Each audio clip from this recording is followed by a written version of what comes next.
አዲስ 1879 ይህ የአዲስ 1879 የጥበብ ማስታወሻ ነው።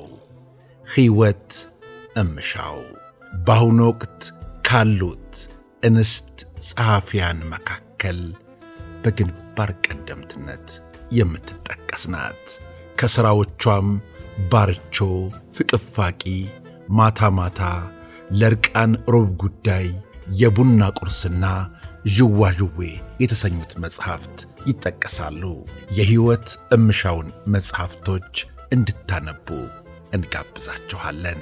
እኛ ግን ከዘመናችን ጸሐፍት ከሕይወት እምሻው ዥዋዥዌ የዘመን ማስታወሻ ታሪኮች መጽሐፍ ላይ የጀግና ሚስት የተሰኘውን ይዘን መጥተናል።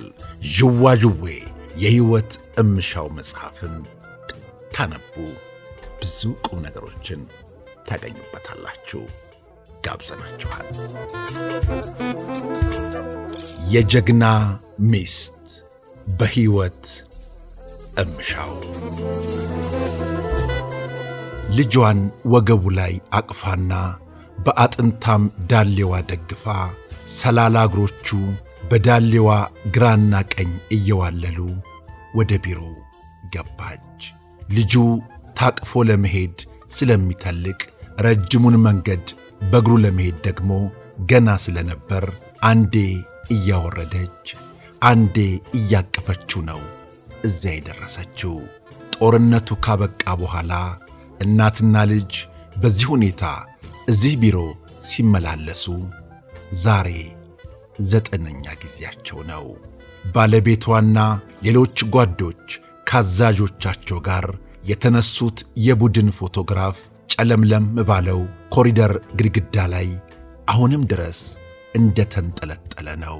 የባሏን በጦር ሜዳ መሰዋት በተረዳች በ15ኛው ቀን ባሎቻቸውን ጦር ሜዳ ላይ ካጡ ሌሎች ሴቶች ጋር በምሬት ስታነባ እኚሁ የጦር አዛዥ በወታደራዊ አልባሳት ተሸልመውና በሜዳይ ተንቆጥቁጠው ተቀባብለው ወደሚጠብቋቸው ካሜራዎች በመቅረብ ባሎቻችሁ በእውነት ጀግኖች ናቸው፣ ለሀገራቸው ክብርና አንድነት ሲሉ ጥለው ወድቀዋልና ሀገራቸው ውለታቸውን አትረሳም፣ ሁሌም ከጎናችሁ ነን እንዳሉ አስታወሰች። ከጥቂት ወራት በኋላ የእርስ በርሱ ጦርነት አብቅቶ ሰላም ወረደ ተባለ። እኚሁ የጦር አዛዥ ከአማጺው የጦር መሪ ጋር ሲሳሳቁና ሲጨባበጡ በቴሌቪዥን መስኮት ተመለከተች። ገና ወደ ቢሮ ስትገባ በመሰላቸት ያያት የካሳ ክፍያ አስተባባሪ መኮንን እንደ ሌላው ጊዜ ፋይሏን ለመክፈት እንኳን ሳይሞክር ከአንገት በላይ ሰላምታ ሰጣትና ወይዘሮ ልዩነት ጦርነቱ ካበቃ ወዲህ አዳዲስ የካሳ ክፍያ ጥያቄዎችን መቀበል አቁመናል። ስለዚህ እየተመላለሽ በከንቱ ባትደክም ይሻላል። በመልሶ ማልማት ሥራ ተጠምደናል። ሌላም ብዙ ሥራ አለብን አላት። ልጇን አንጠልጥላ ከግቢው ስትወጣ ለመጫን ከተሰለፉት ሚኒባሶች አንዱ ከጥቂት 10 ዓመታት በፊት ባንጋፋው ድምፃዊ ጥላሁን ገሰሰ ቤተሰቦችን ግን እንዳትረሱ በሚል የተጫወተውን ግርማ ተፈራ እንዳዲስ ያቀነቀነውን ቤተሰቦቼን አደራ ድምፁን ከፍ አድርጎ ሲያጫወት ሰማች። ይህን እየሰማች ሄደች። ለአገሬ ስታገል ለድንበሯ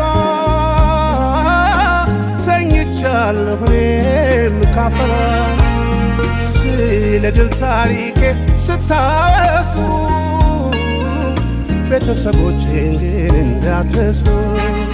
ውድ የአዲስ 1879 ቤተሰቦች የሕይወት እምሻው ዥዋዥዌ የዘመን ማስታወሻ ታሪኮችን እንድታነቡት እንጋብዛችኋለን። በ255 ገጾች ባሉት መጽሐፍ ላይ ሕይወት እምሻው መንደርደሪያ ብላ ይሄን ጽፋለች። እነዚህ ታሪኮች የኔን ዘመን የሚጋሩ መደበኛ ኢትዮጵያውያን ታሪኮች ናቸው።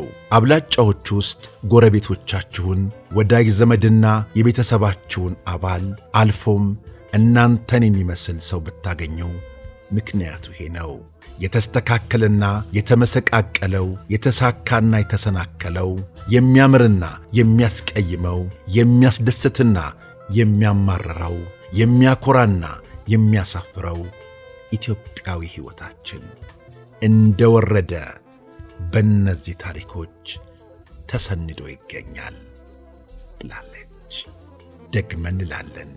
የሕይወት እምሻውን ሸዋሽውን የዘመን ማስታወሻ ታሪኮችን አንብቡት እንላለን። ቤተሰቦቻችን አሁንም በሌሎች ጥበባዊ ጨዋታዎች ተመልሰን እንመጣለን።